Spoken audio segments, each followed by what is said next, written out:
Hey Joe fans, I'm John Setzler. Welcome back to the Kamado Joe Cooking Channel for our September installment of Joe Talk, where we're not cooking today, we're just going to talk about a few things.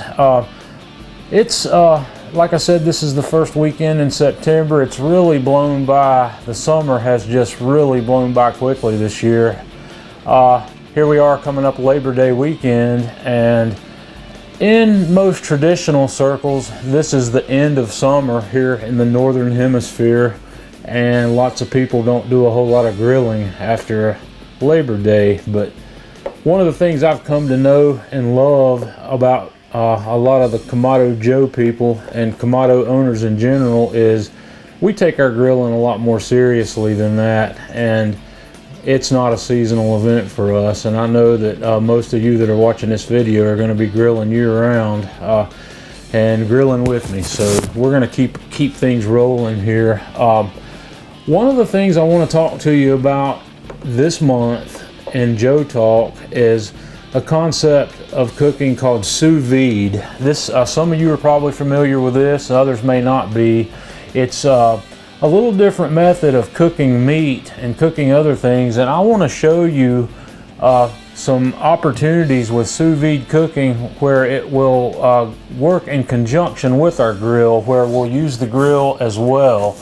So what sous vide is that's a French term that literally means under vacuum. And what's happening, you take a piece of meat, you could start something simple, for instance like a steak, and you put it in a vacuum sealed bag, or you can, it doesn't have to necessarily be a vacuum sealed bag. You can wrap it very tightly in saran wrap, or you can put it in a Ziploc type bag and get all the air out of it. And I'm going to show you a technique to do that. But if you've got a vacuum sealer like a Food Saver or some other sort of vacuum sealer, it makes this real simple. So anyway, you put your meat in a vacuum seal bag, or a bag with all the air removed, where you've got a nice tight fit around it, and you season that meat before you put it in the bag.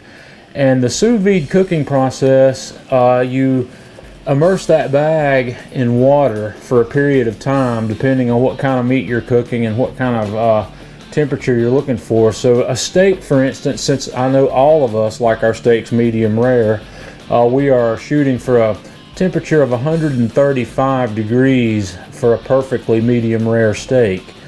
And what the sous vide process does is allows us to control the temperature of that water bath to within a few tenths of a degree, where we get an absolutely perfect cook on the meat. So our medium rare steak, we can put it in our sous vide bath at say 130, somewhere between 130 to 135 degrees for an hour or up to 2 hours, and what we'll end up with when we're done is a perfectly cooked medium well, or a medium rare steak.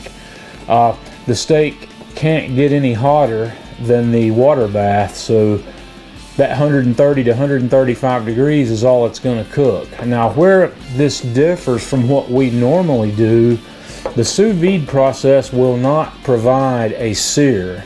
It won't provide that beautiful caramelization or the Maillard reaction that we look for when we're searing a steak on our grill. So for a steak cook, what we would do is we would do our sous vide cook in the bag, and then we would transfer that steak to the grill to sear it off, to finish that, to put that sear on there. So that's just one example of the kind of thing I'd like to look at. There's some other meat cooks that I would like to do sous vide. I would like to do some ribs, brisket, chuck roast, several other things that we're going to look at between now and the end of the year. This is going to be something we'll examine periodically between now and the beginning of our next traditional grilling season, which would be Memorial Day weekend in May. We're going to have several sous vide cooks, and there's some equipment requirements for cooking